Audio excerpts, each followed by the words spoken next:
Le silence est très important. Nous avons besoin de silence.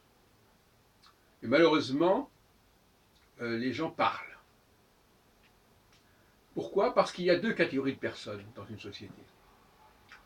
Il y a ceux qui sont à l'écoute d'eux-mêmes, de leur corps, et ceux qui sont à l'écoute des autres. Ceux qui sont à l'écoute des autres, ben, ils trouvent tout à fait normal qu'on parle, qu'on discute, qu'on fasse du bruit, qu'on échange, etc. Ceux qui sont à l'écoute d'eux-mêmes, ça ne leur apporte rien, ou pas grand-chose. Leur, leur meilleur ami, c'est eux-mêmes. Leur meilleur apport, leur meilleure inspiration, c'est en eux-mêmes. Que ce soit sur le plan intellectuel, que ce soit sur le plan sportif, sur le plan artistique, on doit d'abord être à l'écoute de son corps, de son mental, de son cerveau, etc. Et donc finalement, il y a ces gens-là, dont je fais partie d'ailleurs, qui apprécient beaucoup le silence et qui sont pénalisés quand il y a du bruit. C'est pour ça qu'il y a des espaces de silence. Par exemple, dans les bibliothèques, grâce au ciel, c'est un espace qui s'est imposé dans le silence. Tout comme dans les cafés, il y a des espaces qui sont imposés pour les gens qui ne veulent pas de fumée. C'est le même principe. Alors la nuit, généralement, est considérée comme un espace de silence. La nuit, on ne fait pas de tapage nocturne, comme on dit. Et donc la nuit, ben, les gens ils sont confrontés à eux-mêmes. Il y a des gens qui ne supportent pas d'ailleurs. Ils sont déprimés dès que la nuit arrive. Le silence les obsède, les opprime. Donc, on a deux sociétés également, la société de la nuit, la société du jour.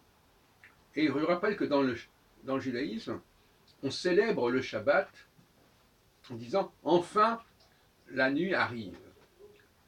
Et on dit même que Dieu est celui qui fait arriver la nuit. C'est pour ça que, aussi bizarre que ça puisse paraître, le Shabbat commence le soir, à la tombée de la nuit, normalement. Et donc,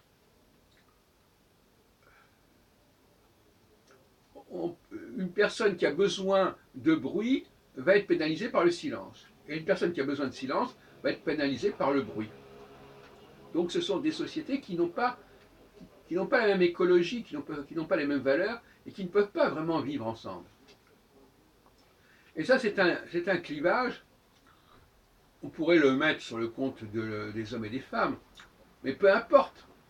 Le fait est que ces clivages-là est fondamental. Euh, des personnes pour qui le bruit n'est pas pénalisant parce que, tout simplement, elles ne s'écoutent pas. Elles n'écoutent pas ce qu'elles ont en elles-mêmes. Elles sont tout le temps dans l'émission, dans la répétition, dans la transmission. Donc elles n'ont rien à attendre d'elles-mêmes. Elles n'attendent rien d'elles-mêmes, à aucun niveau. Et donc ces personnes-là, ben, finalement, elles émettent, elles n'ont pas besoin de se concentrer, elles n'ont pas besoin de s'écouter penser, hein. Elles ne captent pas leurs pensées, leurs propres pensées, elles ne vont pas à la pêche aux pensées. Et puis il y a ceux, au contraire, qui ont besoin de silence, de recueillement, comme on dit, qui ont besoin de réfléchir, de, de brasser leurs propres pensées, de faire un examen conscient de leurs propres idées. Et ça prend du temps. Alors effectivement, le silence, ça permet de rêver. Les gens vont rêver la nuit. Moi, je ne parle pas spécialement de cela. Mais c'est simplement montrer qu'il y a une richesse intérieure que l'on découvre dans le silence, y compris effectivement l'émotion onirique, qui est significative également. Mais là, vous avez un clivage extrêmement important qui est source de tension, bien entendu. Mais heureusement, on a instauré un ordre, effectivement, où des lieux sont préservés du bruit. La nuit, généralement, on n'a pas le droit de faire du bruit, après 22 heures par exemple. Mais il y a encore beaucoup à faire, parce que le téléphone portable, ça crée du bruit. Moi, souvent, je je proteste quand des gens téléphonent devant ma porte, parce que je suis au rez-de-chaussée, et je dis que les commerçants, notamment salon de coiffure, etc., qui ont des clients qui vont téléphoner en face de... Bon, ben, c'est une nuisance. D'ailleurs, c'est moins toléré.